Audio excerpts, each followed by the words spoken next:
નમસ્કાર દોસ્તો, ઘણી બધી વખત આપણે કોઈને વાત કરીએ કે ભાઈ સંવિધાન વાંચો, સંવિધાન વાંચો, સંવિધાનને સમજો, સંવિધાનને જાણો, કેટલી તાકાત છે સંવિધાનની અંદર.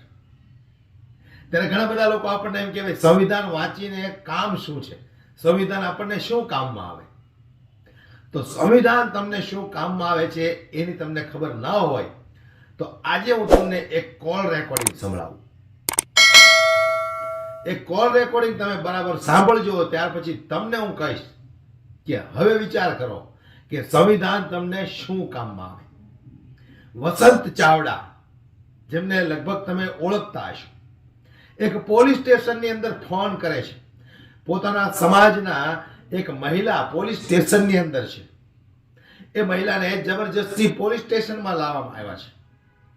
ત્યાર પછી એ મહિલાની ફરિયાદ લેવામાં નથી આવતી, ઉલટાનો એ મહિલા ઉપર આરોપ લગાવી અને એના વિરુદ્ધ કાર્યવાહી કરવામાં આવે છે. ત્યારે આ વસંત ચાવડા નામના વ્યક્તિએ પોલીસ સ્ટેશનની અંદર ફોન કર્યો. અને હવે જુઓ તમે કમાલ, આ સંવિધાન જો તમે વાંચેલું હોય, સમજેલું હોય તો જ તમે પીઆઈ હોય કે ડીજીપી હોય કે ડીસીપી હોય કે ગમે એ હોય એની સામે તમે આવું બોલી શકો. પણ એના માટે તમે આ 3 મિનિટનું જે કોલ રેકોર્ડિંગ છે ને દોસ્તો, એ સાંભળો, બરાબર ધ્યાનથી સાંભળજો. શું કહેવા માંગે છે વસંત ચાવડા અને શા માટે આટલા પાવરથી કહે છે વસંત ચાવડા. સાંભળો તમે આ કોલ રેકોર્ડિંગ. તને કોને કીધું તને મારા નંબરમાં બધાને વાત કરવાની કીધું? અરે તારે જવાબ દેવો પડે મને. તું પીઆઈ હોય તો તારા ઘરનો. અરે ભાઈ અમારો પર્સનલ નંબર છે. મને અરે પર્સનલ હોય કે ગમે એવું હોય, તું પ્રકારે બરાબર. એટલે એન કેન પ્રકારે ખોટી એવી વાત જ નહીં કરવાની. મારે કઈ કહેવાય જાય તો બોલી જા, તારે જે કહેવાનું થતું હોય. તું પીઆઈ હોય તો એનો મતલબ એવું ન સમજતો. તું નોકર છો ને રહેવાનો જ છો. હેલો, કોડાઈ પોલીસ સ્ટેશન થી બોલો છો? ઝાલા સાહેબ? હાજી. ઝાલા સાહેબ, વસંત ચાવડા બોલું છું, અમરેલી થી. ક્યાંથી બોલો છો? અમરેલી થી. અમરેલી થી? હા હાજી, બોલો બોલો. હવે ઓલા હંસાબેન ને તમે ત્યાં કઈક બેસાડી રાખ્યા છે. એમનો બપોરે મને ફોન હતો, તમે એને ફોન માંથી વાત નતા કરવા દેતા, એવું કઈક હતું. શું છે એ મેટર? એમના વિરુદ્ધ અરજી આપેલી છે બધા. એના અનુસંધાન એમના અટકાયતી પગલા માટે આપણે એના અટકાયતી પગલા લીધા હતા. મારી સાથે ટેલિફોનિક ચર્ચા કરતા હતા ત્યારે તમે લોકો એને ફોનમાં વાત કરવા નતા દેતા. ઓલા બેંકોક પોલીસ વાળા હતા એ પણ એને ના પાડતા હતા. એટલે એવું બધું શા માટે? એમને ઈ બેન તો આવીને જોર જોરથી પોલીસ સ્ટેશનમાં પહેલા રાઈડ ઉપાડે તો પછી કેટલે ક્યારના અમારે બીજું કામ હોય કે ન હોય અમારે? એટલે તમારે તો બધા કામ હોય જ સાહેબ. પણ ધમકાવે એમ નહીં, તમારું નામ લઈને ધમકાવે કે લ્યો અમારા ફલાણા ભાઈ વસંતભાઈ વાત કરો ને આ મારો વાત હા, કરો. તમે એટલે તમે આ તો આગેવાનરે વાત કરવી પડે સાહેબ. અમારે એમને અમને તમે અમારા થોડા સાહેબ છો? અમારે તમને એમ નહીં નહીં, તમે તમારે અમે સાહેબ તમારા અમે તમારા સાહેબ જ છીએ સાહેબ. એમ? હા, અમે પબ્લિક છીએ ને એ તમારા સાહેબ જ છીએ. એમ?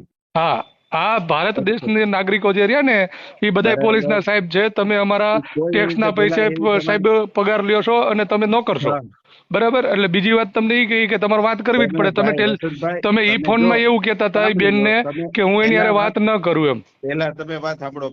પહેલી વાત તો ઈ છે કે ઈ બેન ને અમે જે કાયદેસર કાર્ય માટે અહીંયા લાવ્યા છીએ ને, ઈ બેને જે ફરિયાદ કરી છે સાહેબ, એના અનુસંધાને તમે શું કર્યું છે? એમના ઘરવાળાને જાણ કરી, બધાને જાણ કરી. એટલે તમારે અમને બધા આગેવાનો કે અમારે કહેવાનું જ ના ના ના ના, બધાની વાત જ નથી. બેન મને ના પાડતા હતા કે એમાં મારો ઘરવાળો નોકરી ઉપર ગયો છે, મારા છોકરાઓ સ્કૂલે છે, એને કોઈને ખબર નથી, એટલે એને મને ફોન કર્યો હતો. અને તમારે વાત કરવી પડે છે ને, અત્યારે તમારે કરવી પડે. બીજું તમને ઈ કહું કે તમે એમ કહો છો કે એની વિરુદ્ધ અરજી થઈ છે સાહેબ, તો તમે એને બેહાડી દીધા. ઈ બેને એટ્રોસિટીની ફરિયાદ આપી, એના વિરુદ્ધ તમે શું કર્યું? મારે તમારે વિરુદ્ધ મારે કઈ ચોખવટ નથી કરવાની. કેમ ચોખવટ નથી કરવાની સાહેબ? તમે મારા સાહેબ નથી. અરે સાહેબ છું હું તમારો. સાહેબ છો જ નહીં બિલકુલ મારા. બરાબર, નોકર છો તમે મારા. વાત નહીં કરવાની મારી હારે. બરોબર, હું નોકર છો તમે અમારા. ભાઈ નો કરું તું હમણાં કઈક મારે કેવું પડશે. હા તો બોલી જાઓ તે વડે તો બોલી જાઓ. કેવું પડશે એટલે?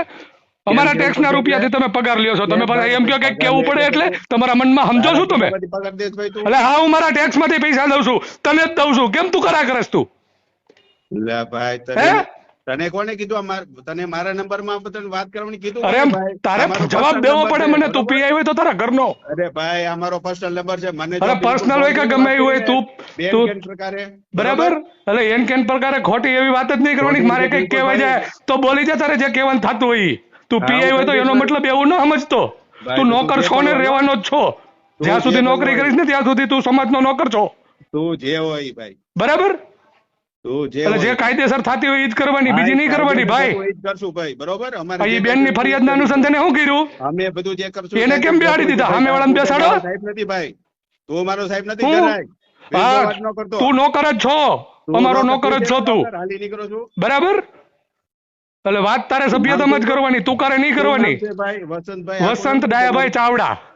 વસંતભાઈ ચાવડા ને? હા. બરાબર બરાબર, ઓકે, હા, ઠીક છે ઠીક હા, છે. વાંધો હા નહીં. હા, કરી લેજો. હા. તો હવે મારે જનતાને કહેવું છે, લોકોને કહેવું છે કે આ સંવિધાનનો કમાલ છે. જો તમે સંવિધાન જાણતા હશો, તમામ કાયદા કાનૂન જાણતા હશો, તો તમને બધી ખબર હશે કે કયા વ્યક્તિ સાથે કેવી રીતે વાત કરી શકાય. આ એ વસંત ચાવડા છે જે વારંવાર સુર્ખીઓમાં આવે છે, સોશિયલ મીડિયાની અંદર એમના વિડીયોઝ હોય છે. એટલે વારંવાર કહેવામાં આવે છે કે સંવિધાનને તમે વાંચી સમજો, એની અંદર શું શું તમને અધિકારો આપ્યા છે, મહિલાઓને કેટલા અધિકારો આપ્યા છે. આજે ઘણી બધી મહિલાઓ એવી છે કે જેમની પર થોડી ઘણી પણ મુસીબત આવે તો ગભરાઈ જાય છે.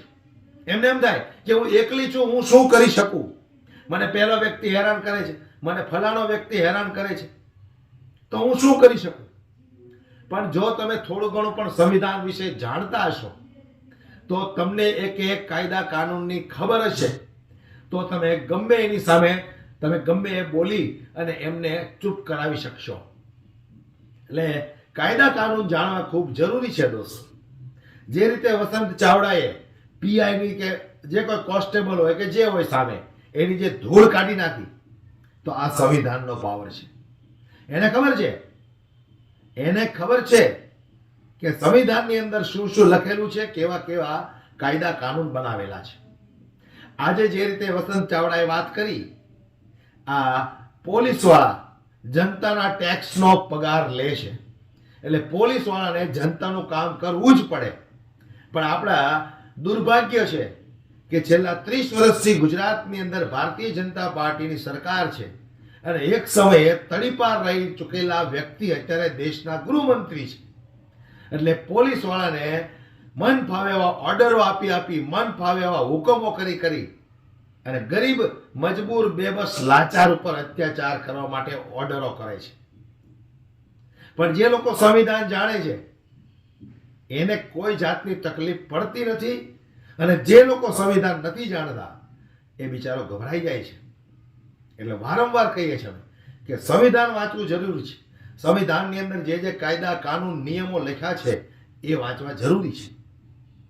એટલે વિડીયોને વધુમાં વધુ શેર કરો, અને વસંત ચાવડાએ જે રીતે વાત કરી એ બાબતે તમારું શું કહેવું છે મને કોમેન્ટ બોક્સમાં જરૂરથી જણાવજો દોસ્તો. વિડીયોને વધુમાં વધુ શેર કરી લોકોને જાગૃત કરો કે સંવિધાન વાંચો. સંવિધાન વાંચેલું હશે તો આજે નહીં તો ક્યારેક કામ આવશે. વિડીયો પસંદ આવ્યો હોય તો લાઈક કરવાનું ભૂલશો નહીં. જય હિન્દ, જય સંવિધાન.